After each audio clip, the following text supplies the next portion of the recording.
3, 2, 1, jump! Hello guys. Nagpo-proning nga pala ako ng ngayon ng mulberry. Kasi gusto ko silang pabungahin na naman.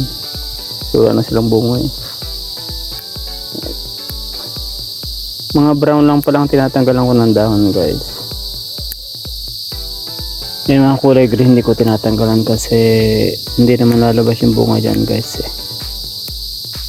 Kasi green pa yan. Pag pinaroning nyo yung green, dahon pa rin din ang lalabas pag may lumabas na usbong. Kaya ito nga pala yung tinitrim ko, yung lang, mga brown lang.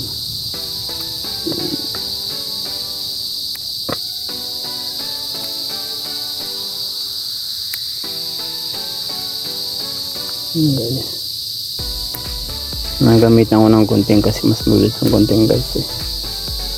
Mag-proning. Masyado na kasing malawak ang yun guys. Marami na siyang sanga.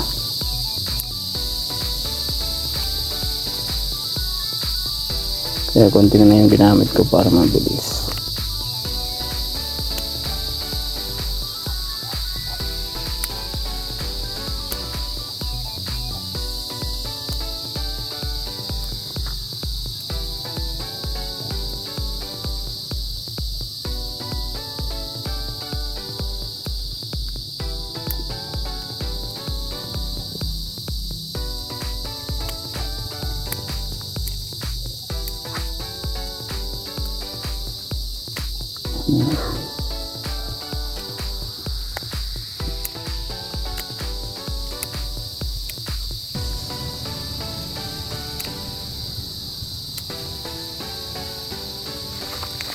Buti wala pang ulan guys.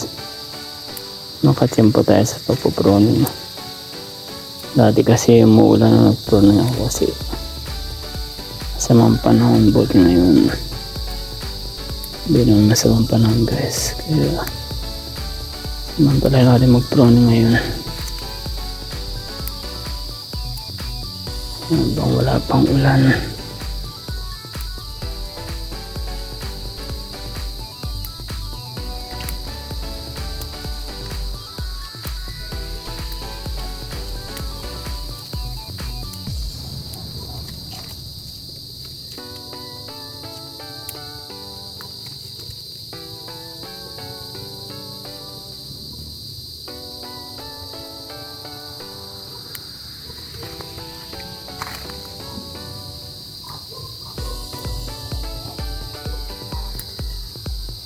Malalit na sanga guys, kinukunting ko namin.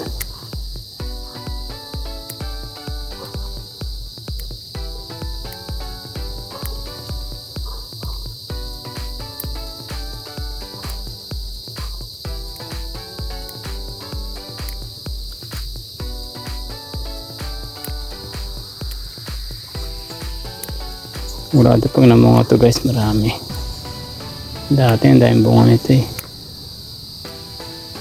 Makapal na yung sanga niya. Makapal na rin ang bunga niya.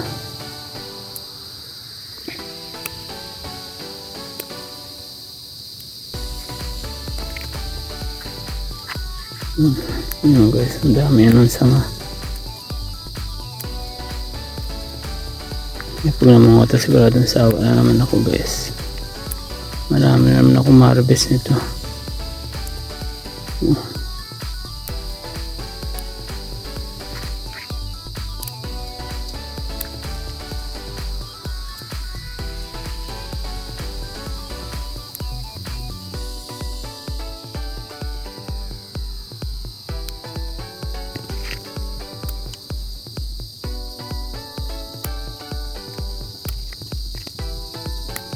Medyo mataas na yung sanga nila guys.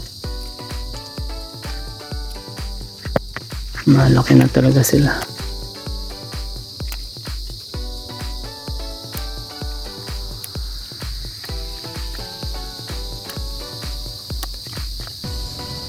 Mga pinutulan ko na yung dulo nito guys. Hindi na itataas yun.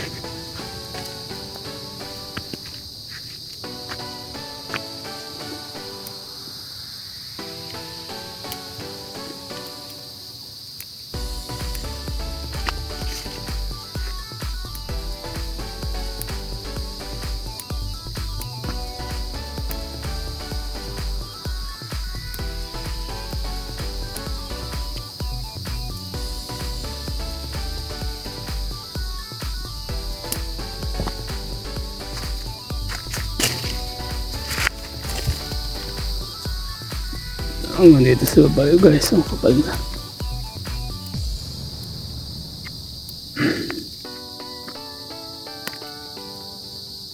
Ngunit na yung mga ibang sanga na maliit.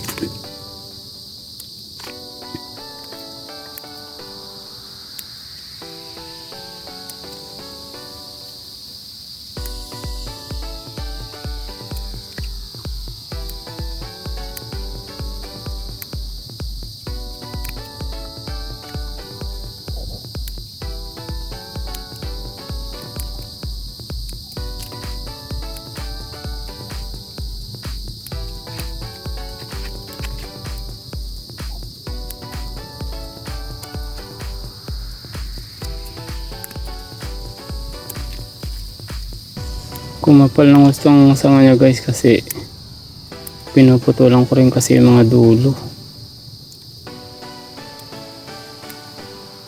Kaya tinutubuan sila ng nilaba, tinubuan sila ng maraming sanga.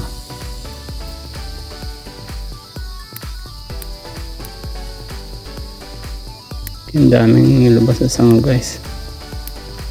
Kasi ayaw ko nga siyang tumaas, kaya ginagawa ko, pinuputulan ko talaga ng dulo guys. Meron din ang gawin nyo guys kung ayaw nyo tumaas siya. Tulan nyo lang ng mga dulo para magsanga lang ng magsanga. Mahirap kasi pag mataas, mahirap mag-harvest. Maganda yung sa mababa lang guys para pag nag-harvest madali lang.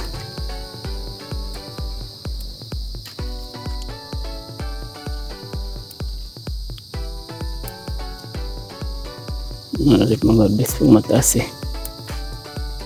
Kailangan pang gaba yung sanga para makuha mo yung bunga. Pag ganyan mababa lang kasing taas lang ng tao, dali lang mag-harvest.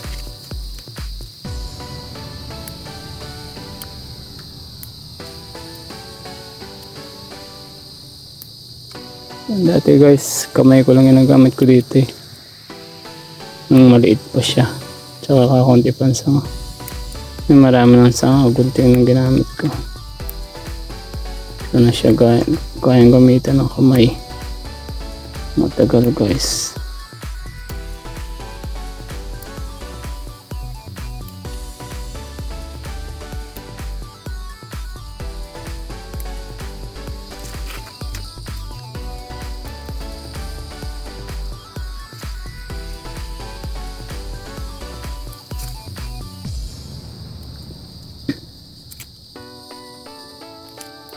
Hanggang baba.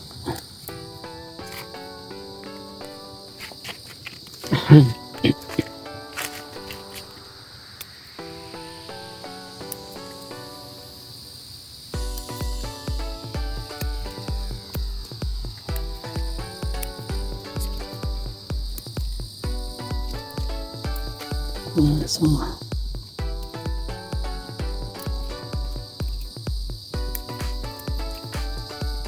Yung pa guys, so may dalawa pa. May tatlo pa pala. Marami pa akong day-trim. Makakapal din yung tatlong guys eh. Tatlong puno pa. Makakapal din ang sanga niyan.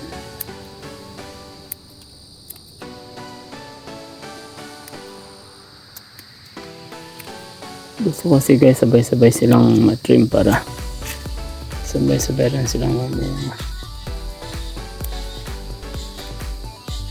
Pag namunga na sila guys, so sabay-sabay din ako mag-harvest. Marami akong ma-harvest. Sawa tayo guys sa bunga.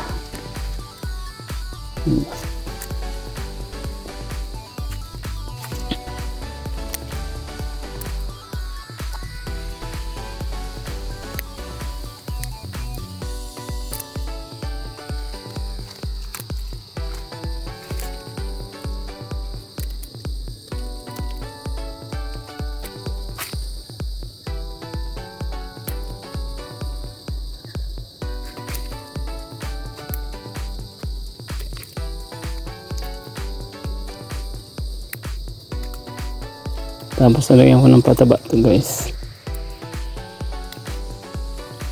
Tain na lang ng kambing ilalagay ko dito guys para organic siya. Marami na akong tayo ng kambing guys eh.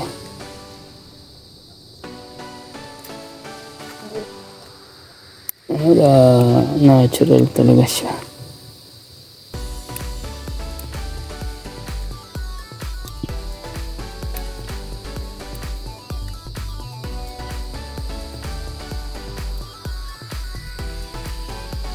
Magandang patabain guys eh. Tayo ng kambing. Malakas sa alam niya tayo ng kambing guys eh.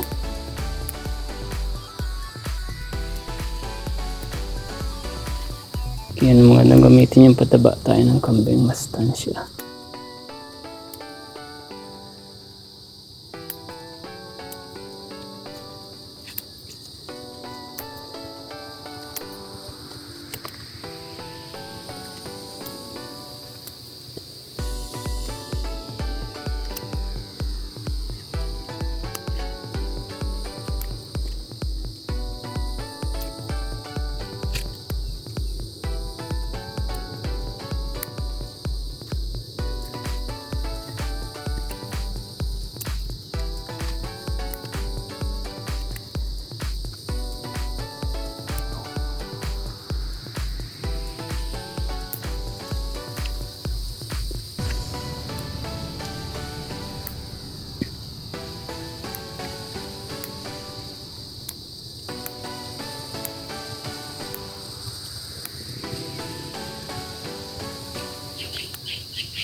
Guys, yun ang guys, diskarte pagkatapos yung i-trim, lagyan yun ng pataba para pag namunga siya guys is malalaki.